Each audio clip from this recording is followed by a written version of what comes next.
Television പരമ്പരയുടെ കാര്യത്തിൽ റേറ്റിംഗിൽ ഏറെ മുന്നിൽ നിന്നിരുന്ന ഒരു ഹാസ്യ പരമ്പരയാണ് ഫ്ലവേഴ്സ് ടിവിയിൽ സംപ്രേഷണം ചെയ്തിരുന്ന ഉപ്പും മുളകും.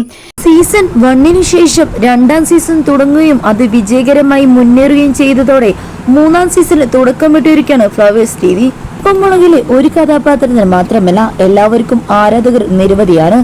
അവസാനം വന്ന പാറുകുട്ടിക്ക് വരെ ലക്ഷക്കണക്കിന് ആരാധകരുണ്ട്. ഉപ്പും മുളകും സീസൺ 1 അവസാനിച്ചപ്പോൾ തന്നെ ആരാധകർക്ക് വലിയ രീതിയിൽ വിഷമമുണ്ടായിരുന്നു. അതിനുശേഷം ഫ്ലവേഴ്സിൽ നിരവധി പരിപാടികൾ പുതിയതായി വന്നുവെങ്കിലും ആരാധകർ ഇതിലൊന്നും തൃപ്തരായിരുന്നില്ല. ശേഷമാണ് ആരാധകരുടെ നിരന്തരമായ ആവശ്യം പരിഗണിച്ച് ഉപ്പും മുളകും സീസൺ 2 കൊണ്ടുവന്നെങ്കിലും പരമ്പരയിൽ നിരവധി പ്രശ്നങ്ങൾ ഉണ്ടായതുകൊണ്ട് തന്നെ പകുതിക്ക് വെച്ച് നിർത്തി പോകുകയായിരുന്നു. അതിനുശേഷമാണ് ഇപ്പോൾ സീസൺ 3 ആരംഭിച്ചിരിക്കുന്നത്.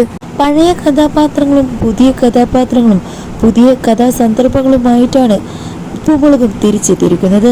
കഴിഞ്ഞ സീസണിൽ പിന്മാറിയ മുടിയൻ തിരിച്ചു വരുമെന്ന് പ്രതീക്ഷിച്ചെങ്കിലും കഴിഞ്ഞ ദിവസമാണ് ചാനലിൽ തന്നെ മുടിയനെ തിരിച്ചെടുക്കുന്നില്ല എന്ന തീരുമാനത്തിൽ എത്തിയെന്ന് ആരാധകരെ അറിയിച്ചത്.